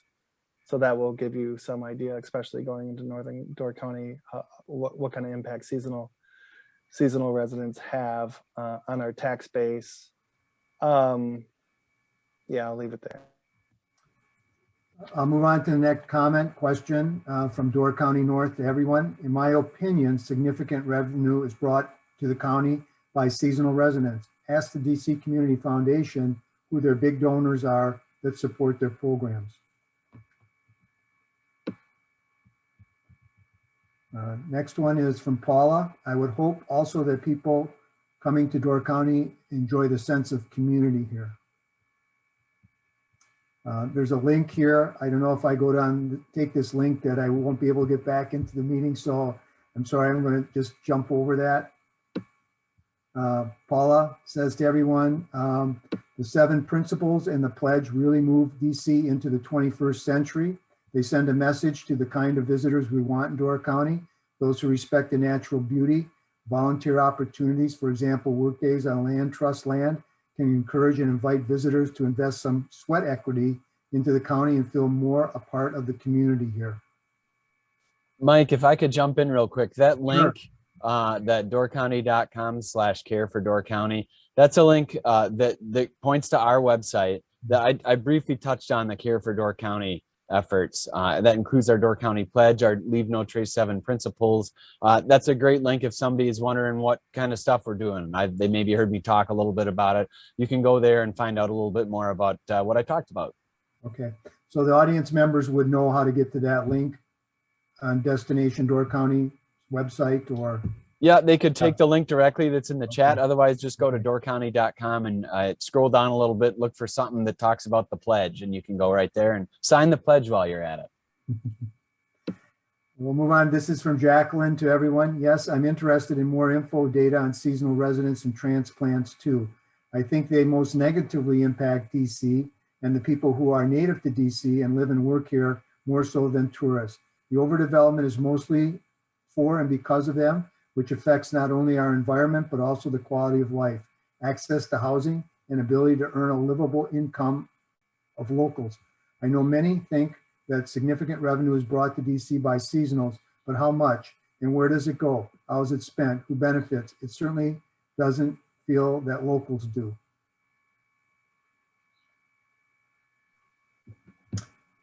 Move on. Mike, I'll touch on this one, perhaps not directly responding to the questions and comments there, but one of the things that I think about, environmentally speaking, when it comes to second homes and new development, is I know that a lot of people are against building up the quote unquote urban environment in these little municipalities. I'll just use Egg Harbor as an example. If condos hits the Peninsula Pulse, you're going to get lots of negative comments. But I personally feel that's where the development should occur. That's because that's where the existing infrastructure is in place. And again, environmentally speaking, you're hooking up to sewer, and you can live and walk and bike where you need to go without jumping in a car. So you have a lower carbon footprint. And I think that's something that's kind of missed in Door County. And what I hope for Door County is that there's more rural and or farmland preservation to protect and or change to organic farming, as Susan had mentioned earlier. And I think that would be a huge win for Door County. So when I think of second homes and new development, I think, all too often, environmentally speaking, these people get a pass and aren't part of the conversation when I think they ought to be. I don't think the gripe after the condos are developed is about the fact that it's downtown. I think it's about the fact that they're not affordable.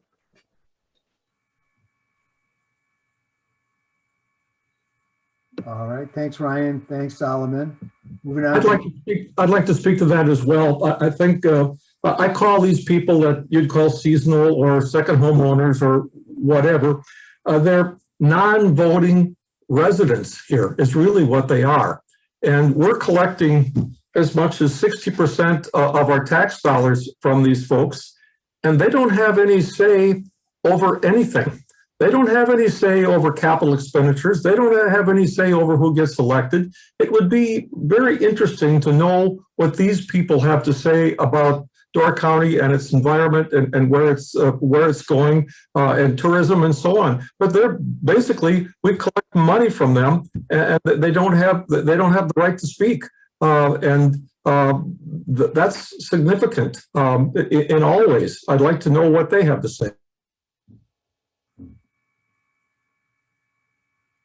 Okay, thanks, Steve. Thanks, everyone. We'll move on to the next, the comment about the Bruce Peninsula from Paula.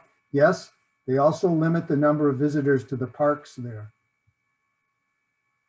Dork County North, to everyone. Consider that many seasonal residents are in fact people who work and grew up here, but now live in other places to get out of the winter. Seasonal is not just people with second homes here. Here's one from Paula to everyone. Roger Coons, Terry Cooper, and several others visited the Bruce Peninsula a few years ago and participated in a conference there on the Niagara Escarpment. This is from Jane to everyone. I so appreciate that the peninsula's first residents have been mentioned so many times in this meeting. And I can't stop thinking of the quote, "We have not inherited the earth from our fathers, we are borrowing it from our children." Each of the panelists made valuable contributions. I learned a lot. This topic is timely and important, and I look forward to upcoming discussions. Thank you, that was nice. Move on to the next one here from Jacqueline. DC is losing its character and sense of community, in my opinion. It is over-concerned with tourists and seasonal residents, but doesn't give enough consideration to tourists. Locals are being forced out. We need to start thinking about preserving and supporting the people here, not just organic farms. I think this is a really important thing because it's not something that can be quantified really. It's because it's a feeling. And I think it's a really widely felt feeling that you can't really, put a number to or anything. I've heard this time and time again that I don't feel a part of the community anymore, or I feel like I don't belong anymore, or things like that. So I would just say that this is something I've just heard a lot of this. I'll just jump in too.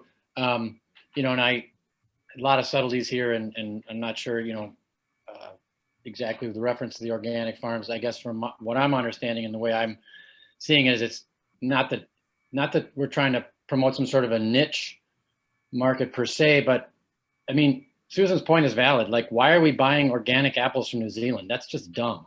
Like, why are we bringing in lettuce from the Colorado River Valley, where that damn river doesn't even reach the ocean anymore because we've dried it up because of all that crazy agriculture in a desert setting.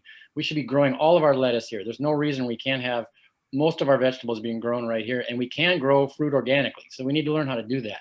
We've got to shift the paradigm, and that's not just about tourism. That's just about for us. Like, let's just make life here better and eat better and be better on the land and be better for the, all just the whole cycle of life. So I think that trying to get our agriculture producers into more of a regenerative system, whether it's organic or regardless, like regenerative agriculture is the way we have to go as a planet if we're going to survive in a way that we like to survive. And that is about quality of life, and that does nurture and respect, and it gives us that quality of life that we're looking for. I think a lot. Go ahead, Solomon. I was just going to say, I think a lot of this inability to locally source is because the demand is so big, and there's so many people coming here that want lettuce, and farmer Joe can't grow enough lettuce, and business owner whomever can't afford to pay for his lettuce because he's not growing enough of it, and it becomes, well, it's so much easier to source from outside. And then we have this, it becomes a cultural problem, because Door County, so much of the cultural identity is being self-sustaining, and that's just my opinion. But and if that's not shared, I think that that's something that we should be, and we should strive to be more self-sustaining. Solomon, in conjunction with that, can it just be from Wisconsin or an hour or two away? It doesn't have to be grown in Door County, but Could it Well, be yeah, I mean, it's Appleton, Green different if Bay it's coming area? It doesn't from have to come New from Zealand or Colorado or another country or continent. That's kind of the point we're making is even if it should we say Wisconsin grown, that's fine. People are okay with that. Hey, Mike, Yes, Ryan. if I could add on, a couple comments related to the experience with COVID, both community facing, one with the farmers market. I think suddenly people found out that when they couldn't get groceries, that holy crap, there's this food around us that farmers are growing and we have access to. So that's, I think, something that will never go away, hopefully. And the other thing is, which leads into the next comment / question from Paul, about events and Washington Island and canceling their events, is one thing that I observed is that you don't have to have these giant events, especially during the summer, to bring in the tourists. They're going to come. In fact, when the tourists over COVID were coming, there wasn't enough staff to service them. So they probably had a bad experience and maybe not return.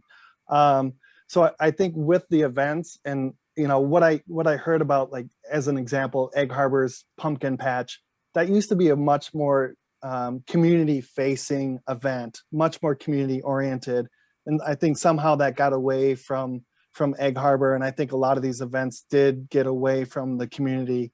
So I think with COVID, we've learned two, you can locally source your food.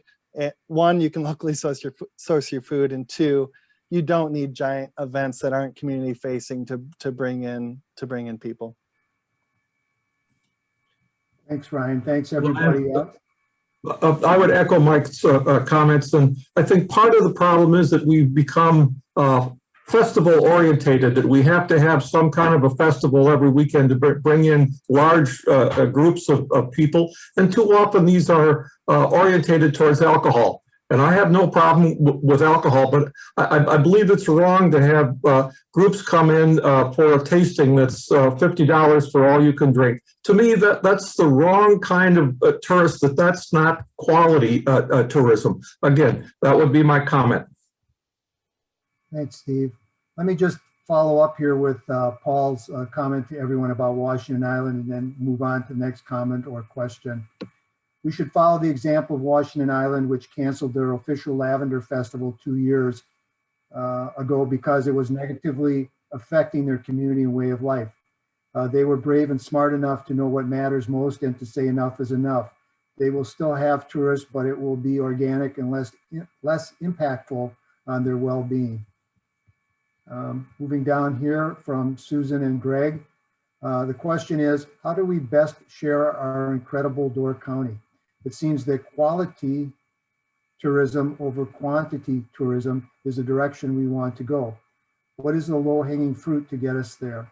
We have one thought currently for a great many day trippers and overnight guests. Door County has become the free alcohol destination. We do have a great deal of bachelorette and girls' weekends based on this free alcohol identity. One thought is disallowing free alcohol samples at wineries. Hold on, and I'm just open to thoughts.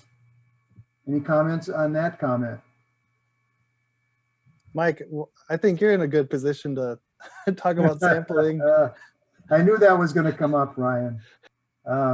Yes, I work at Island Orchard Cider. I manage the tasting room. And so I walk both sides of the fence, I guess, when it comes to tourism and things, because it's a source of income for me as well. So maybe that's full disclosure, Ryan. But it is, we had a day about a week ago, I think it was Memorial Day weekend. It was our second best day ever in 10 years. But there were so many people, we couldn't service the people properly. People were parked all over the road. The neighbors were upset because their driveways were blocked. And that doesn't do us a lot of good either, or the tourists, because what we have is a bad experience for people and they don't want to come back if that's the case. But yes, I think you're right. I've seen the evolution of alcohol in the peninsula here in the 20 years that I've been here, from starting out of Capital Brewery and the wheat that was growing on Washington Island, and then pretty soon the Door County Brewery.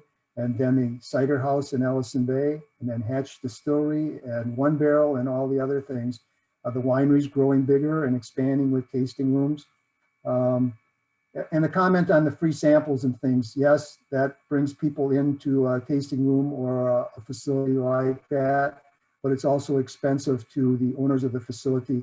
And about 3 years ago, we made the decision not to do that anymore. So that's my personal experience. So I'll move on to the next one. We've got several other questions, comments here, and maybe we can get through many more of them. One of the things I'm most concerned about is housing for local families. Airbnb is taking over. Even in Sturgeon Bay, it severely limits affordable and available housing, as well as the hospitality industry. It isn't fair or ethical. Why can't we do anything about regulating it? I'll jump in. We need to rattle the cages in Madison. I mean, number of things we've talked about tonight are all rules that we have to follow because that's how our legislature set it up, and that's what we've got to do. Whether it's zoning or Airbnb, local control was taken away under the Walker administration on a lot of things, and that's the reality of where we're at. So if Door County wants an identity, if Door County wants to stay quaint, the people of this county, the people of this peninsula, need to really make some noise in Madison, because what we're experiencing is a microcosm of what everyone else in the state will be facing eventually. So like, we're sort of like the prow of the icebreaker, the way I look at it. Like, we're kind of out on the cutting edge. We have the opportunity to take these lessons and help educate the rest of the state and get things straightened out in Madison. Okay, I'm going to move on to the next comment from Mary Ellen. I'm wondering what will happen after this meeting tonight to continue to have discussions on this topic. The change in many areas of our county is concerning. One example would be the number of people you see at Cave Point. How will the increasing numbers of people affect the natural beauty of our county? I was hoping to get to this when we kind of summarize at the end and talk about future directions, but I'm hoping that this is not the last discussion that we have in this kind of forum. I think it's an opportunity for people to share their ideas, concerns, opinions outside of government boards or committee meetings, and to share some things that perhaps they wouldn't have the time in 3 minutes to explain in a government meeting. So I'm hoping that there will be some follow-up. I don't know exactly where we'll go from here, and kind of stealing some thunder from the conclusion here. But I think we've got something going that's pretty good here, and I hope that we have an opportunity to come up with some ideas of how we can go about working on this that's causing a lot of people concern on both sides. Mike, if I could jump in real quick, jump in, John. One of the things that we've looked at and why we've came out with some of the initiatives we have, the pledge, Care for Door County, is to just begin the educational process to our visitors. And it's a start, right? And I think we've tried to get it to where we're hitting our visitors before they get here. We're trying to instill this concept of, look, Door County is a special place that we need to protect before they're here. So when they get here, they can appreciate it more, and hopefully that will help change their behavior a little bit. And over time, as they come back year after year, perhaps, they'll start to appreciate it more and appreciate the amazing place that we do have and the green space that we do have here. And hopefully they'll do something to protect it that they otherwise may not have done. So again, the stuff we're doing now, I think it's like our opening bid. It's our started education. And we're looking forward to seeing that progress as the years go on. Thanks, John. Thank you. We move on to the next one. This is from Hugh. Occupancy rates in Door County peaked in 2016 and has declined since that time based on DC Tourism Zone Commission data. The decline is based on the high growth of short-term rentals during that time. There's a disconnect between lodging development and demand. The expansion of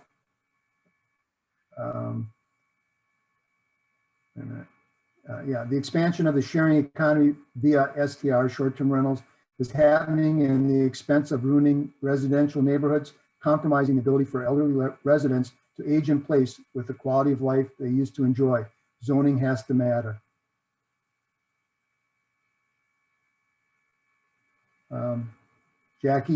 Jacqueline B says, yes, Hugh, I agree. Door County North, everyone, Hughes Point is important. You could take away the money DDC spends on marketing, and the short-term rental platforms would continue to market Door County. On the flip side, families are able to keep their homes in the family because they can rent it out and help pay for taxes and other costs. There's one from, I'm not sure, but Meg Ziegelman.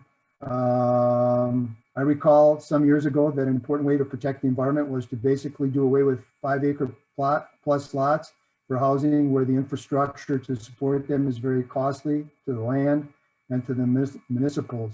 Instead, development should be clustered in the villages and towns like the condos are and all amenities are. It reduces traffic as well because people can walk to satisfy their needs.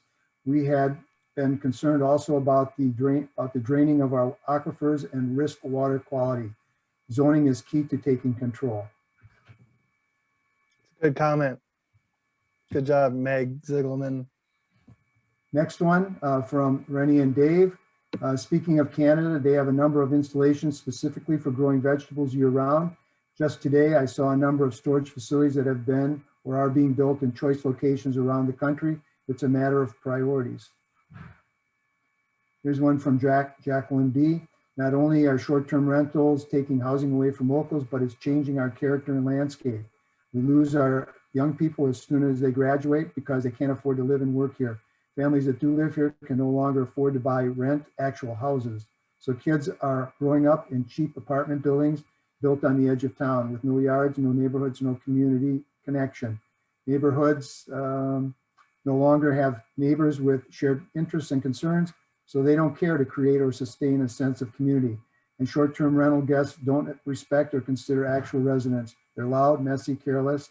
They take up neighborhood parking, plus where I live in Sturgeon Bay, there's suddenly a constant stream of strangers coming and going at all hours. A lot of the short-term rental owners don't even live in Door County. Some of them, they're just real estate agencies to exploit the area. Here's one from Hugh. You have to educate the business owners too, especially those that are out-of-town investors.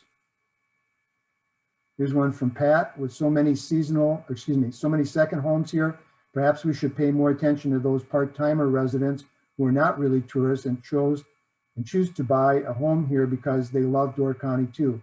I would think they would be invested in protecting the county.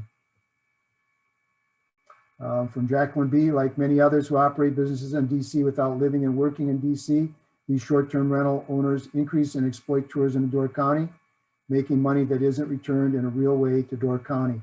They also don't create jobs. They take and don't give. Housing is a very real concern that needs to be addressed now. This is for you, John, from Marianne. John, you stated you are constrained in spending the tourist tax dollars on just tourism promotion or words to this effect. Why would not promotion of protecting our natural beauty, for which this evening seemed to be agreement, as having key value? We're happy to address that one.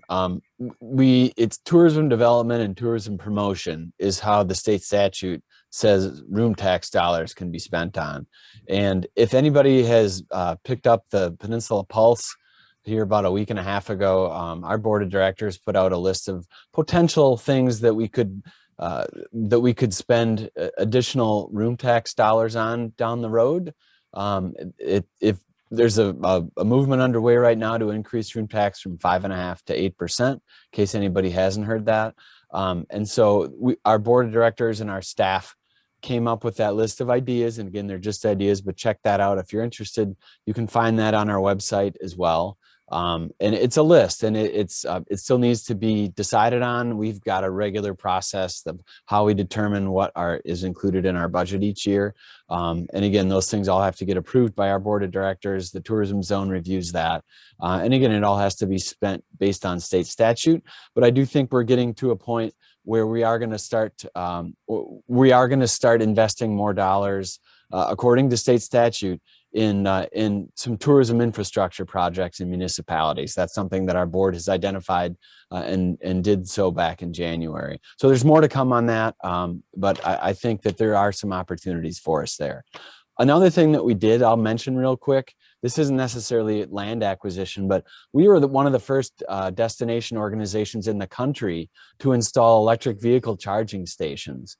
We did that back in 2014, and our goal was to try to help spur the county and other businesses and municipalities to install electric vehicle charging stations. Yeah, it's a small thing in the grand scheme of things, but we thought it was worth the effort to try and encourage and promote electric vehicles. And now there's over 30 of those stations scattered around the county, and hopefully more to come down the road. So again, it's a small step, but it's an important step because it shows progress in that particular area. Thanks, John. We're coming up to 9 o'clock here, and we've been going for about 2 hours, and we have, I don't know, 18 or 20 additional questions. I can go through a few more if you'd like, or maybe the time has come that we can kind of put things together for what are we going to do towards the future, or a little bit of a summary. Anyone have comments about, you want to go a few more minutes, a few more questions, or maybe it's time to start to wrap things up? We don't seem to have lost many of our audience members. They're hanging in there. Hey, Mike, I mean, so since you have so many questions and a lot of them are short-term rental related, Yeah. I'd hope to see another panel very similar to this, and maybe with a focus on short-term rentals. But personally, I have to get a move on, but I'm just one of the panelists. But maybe it's a good time to break away and have another show at a later date. Any others feel strongly one way or the other about wrapping it up now in the next few minutes, and perhaps in the future, whatever that is, to have another program? I would just say that I think a really important part of having these discussions and having a dialogue with the community, I just think that's really important, because I think there isn't, I mean, John just detailed the sort of how room tax works and how it funds development projects and promotions. I don't think in that there's not a lot of community intervention or say in that. And I think that this is a good medium for transparency, with so much room tax dollars going into development projects that, are they benefiting locals? Are they benefiting tourists? So. Well, maybe we should wrap things up and kind of come to a conclusion. And maybe at this point, given everything that's transpired in the last couple of hours, I guess take some comments about the direction where you might see this going, if this would be the last program we would have like this, if there might be other programs a month or two from now, or some guidance or direction. Any comments from anyone? Steve's here. I just like to say, I don't think Door County can just be about where the money comes from. If we want to make it about the money, make it about the long-term money, not the short-term money. And we need to hear from people that reside here full-time. We need to hear from people that reside here part-time. We need to hear from everyone, and their voice needs to be important. It can't just be about where the money comes from, and we're going to do more promotion. We need to be deeper than that. Those are my thoughts. Mike, if I can chime in too, one thing that I think is pretty obvious, I'm guessing that 95% of the people that are on this call right now are Sturgeon Bay or North. And we have a huge part of the county that gets ignored. It's ignored in tourist minds. People, they leave Sturgeon Bay heading north, and then maybe they feel like they got to Door County, or they get to Egg Harbor or Fish Creek, and then they've gotten to Door County. We even now have a radio station up here that talks about the real Door County. I can't tell you how annoying I find that. The peninsula starts in Green Bay, and is part of Kewaunee County, and Brown County is part of the peninsula, and certainly the county line is a lot further south than a lot of our marketing and a lot of our attention. And I hope Destination Door County and other groups can bring more attention to Southern Door, and I hope we can have more people from Southern Door participating in these conversations. Thanks. Bob, other comments, kind of closing comments, words here? Sure, but Bob, I'll jump in. I agree with you, and I know we have put some efforts in trying to promote Southern Door as well as the whole entire county. We try to promote all the corners of it, much to some people's chagrin. But it is important, and there's a reason we put that "Welcome to Door County" sign where we did, because that's where Door County starts. And you know, in short, I just want to thank Mike and the Door County Environmental Council for putting this together, and for the 58 people that are still online right now. Clearly, this topic is very important to all of us. We all care about Door County, right? I care about it. Each of us do. I think we're all passionate. That's why we're all here at 9 o'clock, Ryan at 10 o'clock for you. So I thank you all for this great conversation. Thanks for keeping it civil. I wasn't quite sure how that might go tonight, but I really do appreciate the respect that we've all shown one another. And I think this, again, this hopefully the first of many, many conversations that we can have as a community as we try to put our you know, put down on paper what's going to happen and what Door County is going to look like next year, in 5 years, in 10 years, in 20, in 50 years. So I really appreciate the conversation. Thank you. Thanks, John. Thanks for those words. I'll also say that we've gotten a lot of comments from the audience members thanking everyone for this panel discussion. They really appreciate it and thought everybody was very informative as well as civil in their presentations and answering their questions, and that's to be appreciated. So I want to thank everyone, the panelists. I want to thank the staff. I want to thank Jess Reinke for controlling the overall system here for everybody. And I want to remind you that the Door County Environmental Council has a couple programs coming up, additional programs this summer. One will be in July. It's on bringing a national estuarine research reserve to the Bay of Green Bay. And in August, Dr. Val Klump, who's Dean of Freshwater Science at the University of Wisconsin-Milwaukee, is going to give a presentation on phosphorus levels in the Bay of Green Bay. That's in August. So with that, I guess I'll say good night to everybody and thanks again. And hopefully we'll meet again for a program similar to this. Thanks again and good night, everybody. Thanks all. Good night. Thank you. Thank you. Thank you.